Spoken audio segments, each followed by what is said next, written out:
Welcome back to my Diary of a Wimpy Kid-a-thon, where today we're going to be looking at the final two movies in the series, Dog Days and The Long Haul, one of which is considerably more favored than the other. I've been super excited to check out Dog Days ever since I made the first video because I am dying to see more Roderick. This time we're just going to get straight into it because there's really not that much for me to introduce this time around. I mean, I kind of did it all last time, so instead I thought I would read you a bit of my do-it-yourself book, which I apparently filled in when I was like 10 or something. Have you ever been bitten by a person? Yes. Wait, what? Peed in a swimming pool? Yes! Ew! When? What's the name of your favorite movie? Transformers 2. Oh, and here's the best part. I wrote my own comics with the templates provided. This should be good. You've got apple pie for recess? It's pasta. Zooey mama! Oh, and then I drew my own. Fantastic. I'm going to blow up the world. Cool. You'll die. Zooey mama. That doesn't even make any sense. I've got a weird face. You look ugly. Zooey mom. Dog Days begins with us following the Heffley family to the opening of the town public pool. I can't believe it's so crowded here. School isn't even out yet. Maybe we should come back. Someone get me a repairman because that voice is broken. But never does never sound good. Hi, Roderick. Not even a minute in, and once again this series hits way too close to home, with Greg being surrounded by nearly naked, sweaty old men in the pool changing room. I want to point out I was eating while I was watching this.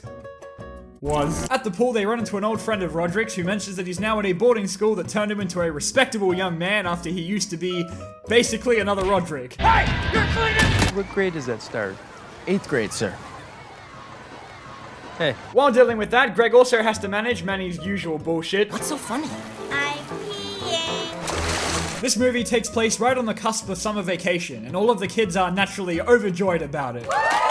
Honey, Greg was sick on picture day. Did you remember to send in a photo of him for his yearbook? Yeah! I remembered! Frank is becoming gradually more unhinged with every movie. Greg explains that his dad has developed a desire to have his kids actually do some form of physical exercise, so he devises a scheme to stay one step ahead of him. Our boys probably won't even get up till noon. I'm sorry. Did you say something? Whenever Frank leaves the house, Greg does what all of us probably do all day anyway. Are you really going to sit inside all day and play video games? I like how she's ragging on Greg, but there's no mention of the fact that Roderick has been sleeping on the couch for equally as long. Just as Frank gets home, Greg makes sure to make it seem as if he was actually doing something productive. Are you sweating? Yeah, just finished up some sports playing. He almost gets away with it until Frank uses the TV, because somehow Greg forgot to turn off the damn console, so all of that was for nothing. Okay, that's it. No more video games for the rest of the summer. Well, you can't do that. Oh yeah, I can. I will. I am. Frank, I'm unplugging Frank, it. stop. Hey, how about then, no video games and no television for the rest of the summer? Does that make you laugh out loud? Holy shit, he's absolutely losing it. Ha! Guess who's the laugher now? Me! I'm the laughingest laugher that ever laughed! Hello, police? I'm feeling really threatened by the mental state of a movie character. What movie? Diary of a Wimpy Kid, Dog Day. Hello? Go to the basement to work on my battle diorama. Susan, being the only remaining sane parent in the family, encourages Frank to actually spend some time with his kids instead of just taking away everything that they love and care about. You always complain that your father never spent enough time with you when you were young. Be the father you wish your father had been. Damn, I'm getting choked up over here. Honestly, it'd be really cute to see the two of them having fun together. Rise and shine! Okay, never mind, this was a bad idea. Frank takes Greg fishing, and that goes about as well as you may expect. We should think about getting back. And that was the whole fishing trip. It only gets worse the next day. He takes Greg to a Civil War reenactment, which goes about as well as... No, we need the elevator surprise! Yeah, I think you got the idea by now. Rowley then invites Greg to a country club he's a part of, and you'll never guess who they run into there. It's Holly Hills. Oh my god, what a coincidence! When Frank gets home, he's excited to tell Greg that he signed him up to an internship at his work, where... Do I get paid? No. So to get out of it, Greg lies about getting a job at the country club. Our son got himself a job! You're making a hell of a gamble here, Greg. At a party, Frank speaks to a neighbor who suggests he should get a dog for his kids to teach them about responsibility, and oh wow, that didn't take much convincing, huh? Roderick's the first one in the family to catch on to the fact that Greg isn't actually employed because nothing gets past his immense intellect. You know, I think I'll speak to Dad about my suspicions. You can do whatever you want. I will. He agrees not to tell their dad as long as Greg can get him into the country club so he can flirt with Holly's older sister, Heather. Hello, Governor. Top of the crumpets here. Woo! Rowley is understandably not too thrilled about the news. What's Roderick doing here? I got invited. You got a problem? No. After spotting Heather on lifeguard duty, Roderick tries drowning himself so that she'll rescue him. But since she's not even paying attention, his savior is instead some random guy. Who are you? I don't even know you. Okay. What? Greg's then invited on a trip with Rowley and his family, which I can only assume will result in some form of trauma for everyone involved.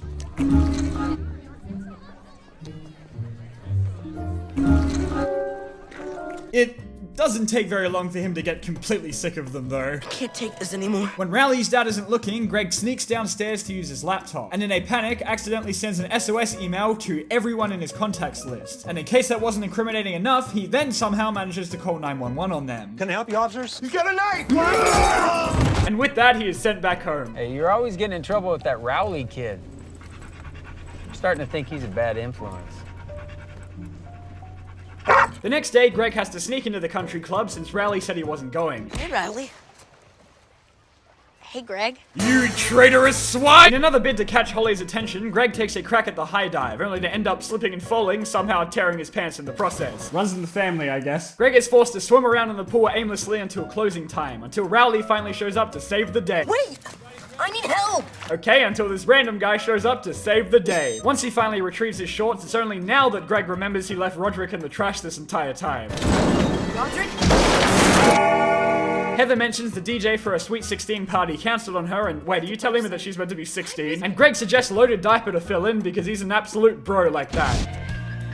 Nyah. Loaded diaper, activate. Everything is going swimmingly until Frank drops Greg off at the club one morning, only to run into Rowley's dad, who is a little ticked off that Greg had been using his son's identity to sneak in. Your son has been racking up a lot of charges on my account. What are you talking about?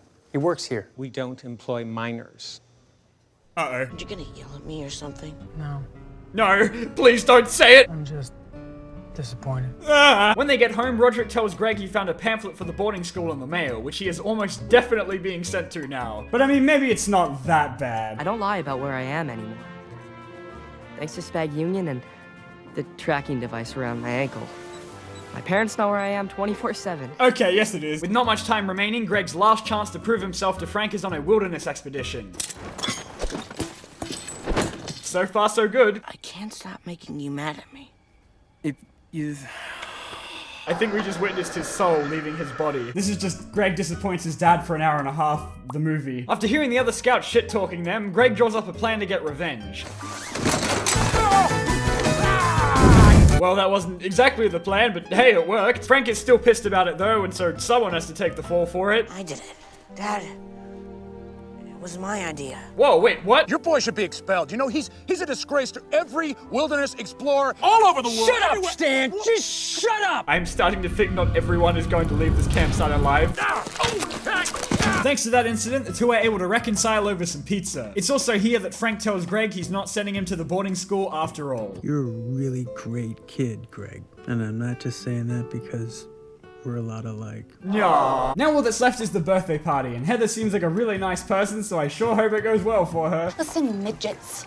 The only reason that you're here is because I was forced to invite you. And with that, Roderick begins the most important performance of his life. This song goes out to a very special little lady.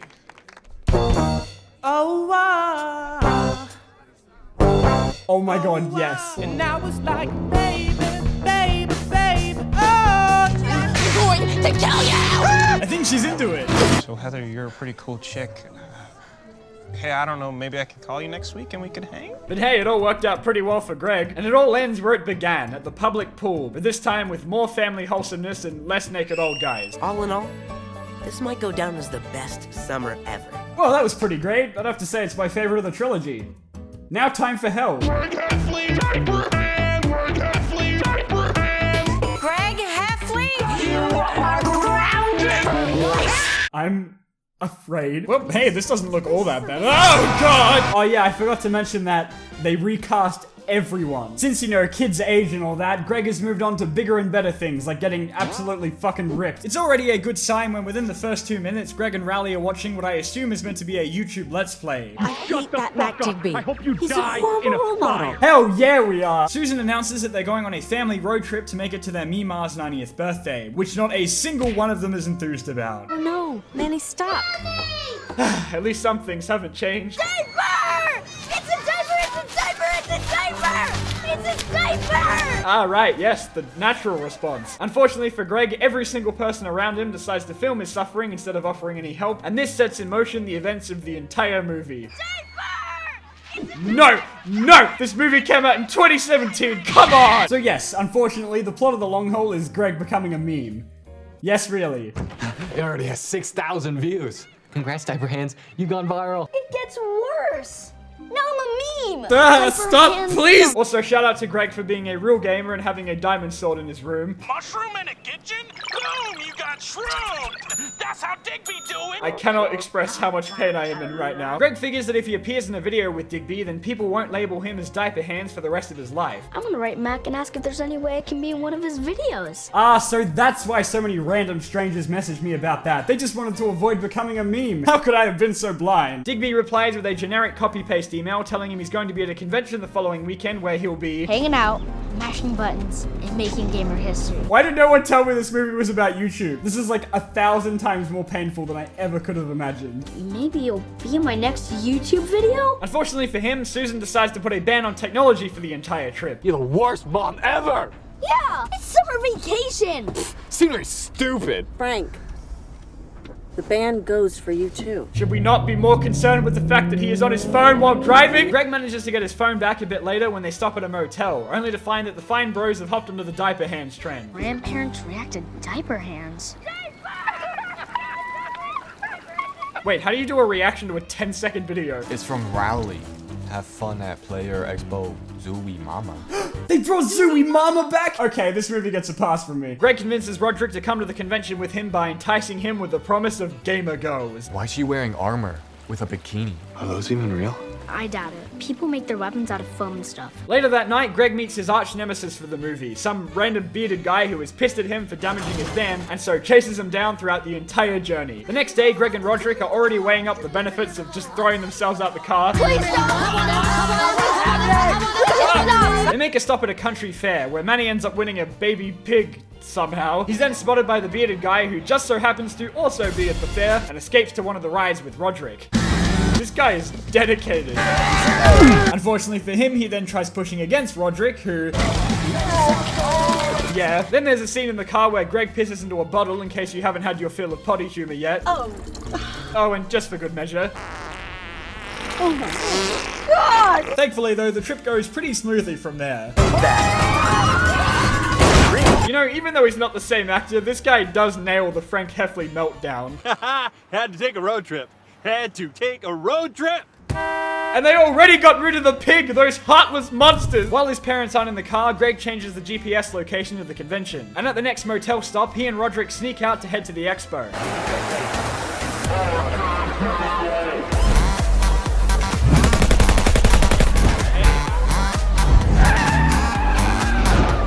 Incredible. Unfortunately for us, Greg does end up finding Mac Digby. That's how Digby do it! Yeah. He has an idea for Roderick to film him while he's up on stage so he can post it onto YouTube. Dude, none of the security want to do anything here? It's only then that Digby realizes that Greg has been standing next to him the entire time and interrupts his chances at beating the world record at... what is that, Crossy Road? Then Susan shows up and she's a little pissed about all this. Greg Heffley, you are grounded for life. Once back on the road, things get even worse as the cover of their boat falls off, nearly killing everyone behind them. Every silver lining has a cloud! God, what do they do to Roderick? And then the bearded guy shows up again and steals a bunch of their stuff, including the present they were going to give to their Mima. They track him down to his motel, and Greg sneaks into his room to try and retrieve the present, only to get stuck in the bathroom when he comes back. It's been a while since we had a poop joke, so... Is this still going? Is it over yet? Nope, we still have to listen to it? Okay, great. Really? Really? Even though they escape, their next hurdle is their car finally being put out of its misery. So they roll its carcass down the hill in one final push to get to the party. So it all worked out in the end. No one died somehow, and most importantly, they went back to get the damn pig. Well, that honestly wasn't that bad. The new cast definitely took some getting used to, and while I wouldn't say they're as good in their roles as the ones before them, they weren't all bad. What was bad though was all the poop jokes. And with that, we have completed our journey through the Diary of a Wimpy Kid film series. Whether or not there'll be more made in the future remains to be seen, but it seems very likely at this point, thank you Disney. But it was really great getting to rewatch the original 3 after so long, and the long haul was also there. That's how DIGBY do it! Thanks so much for watching, and I'll see you all in the next video.